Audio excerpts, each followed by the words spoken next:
Naam, timu ya taifa ya Morocco iliyokuwa chini ya kocha Walid Regragui hatimaye ndoa yao imevunjika hapo jana mara baada ya kocha huyo kujiuzuru kwenye nafasi hiyo, na rasmi shirikisho la soka pale nchini Morocco kumtangaza kocha wa zamani wa vijana wa chini ya umri wa miaka 20 kwa maana ya Mohamed Houbi kuweza kuwa mrithi wa kiti hicho cha kocha mkuu katika timu ya taifa ya Morocco, ikiwa imebakia miezi mitatu tu kabla ya kuelekea kwenye kombe la dunia na utarajia kuanza huko katika nchi tatu za Amerika ya Kusini na Kaskazini. Jina langu ni Leopard John, niko hapa na Mdachi Ali Omar, tunakwenda kuangazia timu ya taifa ya Morocco mara baada ya kupata kocha mpya.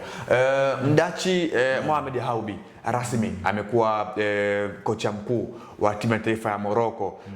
Ukisoma kwenye historia ya Morocco, mafanikio, tuanzie hapo. Regragui alipatia mafanikio gani Morocco mpaka mwaka huu, kuanzia mwaka 2022 alipoingia kwenye sehemu hiyo ya ukocha akitokea kwenye klabu ya Casablanca ya huko nchini kwao Morocco? Wakati anaingia kocha Walid Regragui kwenye kikosi cha Atlas Lions ya timu ya taifa ya Morocco, ni msimu ambao alikuwa anakwenda kucheza kombe la dunia, hasa akiwa ametoka kuipa Wydad Casablanca ubingwa baada ya kufunga National Al Ahly bao 2 kwa 0.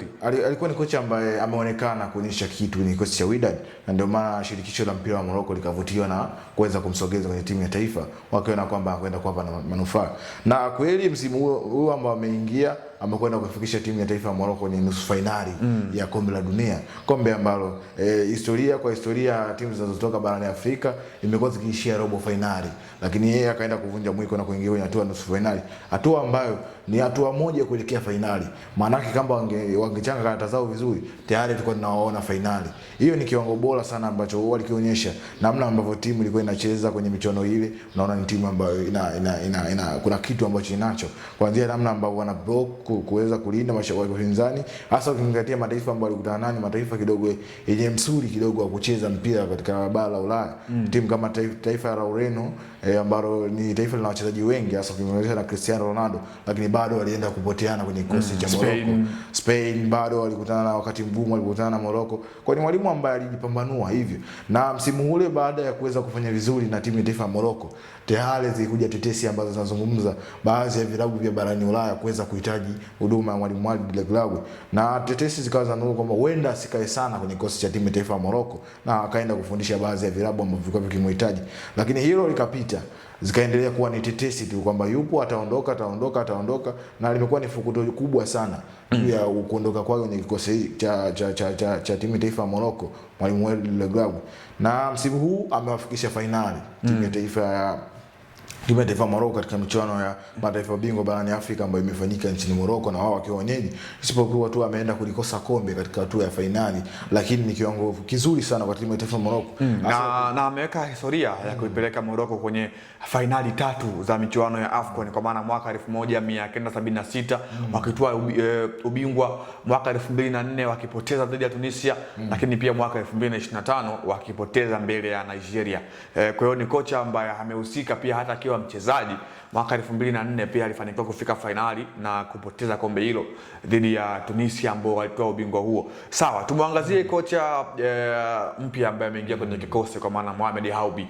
Huyu Mohamed Houbi, kama umemfuatilia vyema, ameshashinda ubingwa wa kombe la dunia akiwa na timu ya taifa ya vijana mwaka 2000 chini ya miaka 20, ambapo michuano hiyo ilifanyika mwaka 2025 huko nchini Chile, ambapo alichukua ubingwa mara baada ya kumfunga Argentina. Pengine Mohamed Houbi anafaa kuinoa Morocco ambayo safari hii inazungumzwa katika ranking ya dunia iko nafasi ya 16.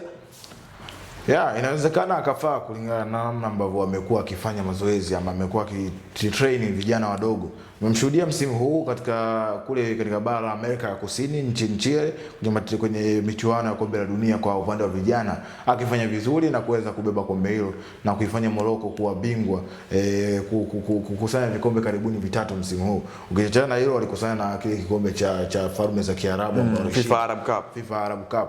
Kwa hiyo natazama ni miongoni mwa makocha ambao wamekuwa wakifanya vizuri. vizuri, na kama anakwenda kwenye kikosi hichi, maana yake kuna baadhi ya vijana ambao wamepita kwenye mikono yake mpaka wamefika huku, au kuna baadhi ya vijana ambao ni wadogo kwenye kikosi cha timu ya taifa ya Morocco cha under 20, inawezekana wakapata nafasi na wakaanza kutengeneza project ambayo inakuja kuwaacha hao ambao wanaondoka, kina Ayubu El Kabi ambao kidogo namba zinaanza kusogea, wanaanza kuiacha timu ya taifa ya Morocco. Kwa wakati wanaondoka hawa, faida yake inawezekana ikawa ni kuwafahamu nyota ambao wamewakuza yeye binafsi katika udogo wao kwenye zile rank za under 17, under 20 mpaka kufikia kwenye timu ya taifa ya senior timu ya taifa ya Morocco. Kwa hiyo faida yake inaweza ikawa katika lengo hiyo, kuwafahamu wachezaji ambao wanaweza kuwatumia na anaenda kuwatumia, na yeye ndio sababu ya kuwatengeneza wachezaji.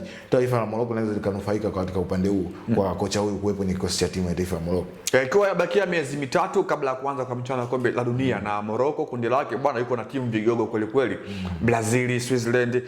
Nafasi ya Morocco hasa kwenye kufanya vizuri kwenye hii michuano ya kombe la dunia mwaka huu unaiona mara baada ya timu kuingia na kocha mpya?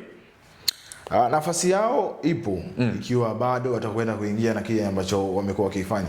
Morocco ni miongoni mwa timu ambazo zina kikosi kipana, naweza nikasema, cha wachezaji.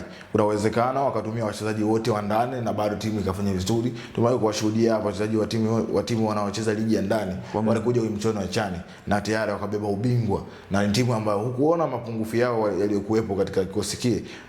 Japokuwa hakuna timu ambayo haina madhaifu, lakini bado quality yao ilikuwa inaonekana kiwanjani juu ya kile ambacho anakifanya. Kwa hiyo kama mwalimu kwa miezi mitatu ambayo amepewa, inaweza ikamtosha yeye kutengeneza timu. Either kama ataendelea na falsafa ya Walid Regragui ambaye alikuwa na falsafa yake kwenye kikosi cha Morocco, akaendelea nayo ile, inawezekana timu ya Morocco ikawa kwenye rhythm ile. Lakini kama ataamua kubadilisha, bado miezi mitatu inaweza ikamtosha yeye kujiandaa kuelekea kwenye michuano hiyo, hasa ukizingatia michuano ambayo ni test, na bado Morocco inawezekana wakawa wanahitaji kufanya vizuri zaidi walivyofanya msimu wa mwaka 2022 pale nchini Qatar. Kwa hiyo inawezekana wakafanya vizuri, lakini bado nafasi yao ya kufanya vizuri ni kama kocha atakwenda kudeliver kitu ambacho wamemtegemea na kumtarajia, kwa sababu Walid Regragui alikuwa ni kocha ambaye tayari anajiandaa kuelekea kwenye michuano hii. Lakini katikati hapa imetokea hiyo, kutokana na makubaliano ya pande zote mbili, Walid Regragui ameamua kupisha na wameingia kocha mpya ambaye sasa ndio tunamtarajia. Je, atakwenda kuwalipa Morocco? Ni hiyo ipo juu ya kocha ambaye anakwenda kuingia kwenye kikosi na kuanza kutrain kikosi upya sasa, ili kujiandaa na maandalizi ya kombe la dunia. Sawa,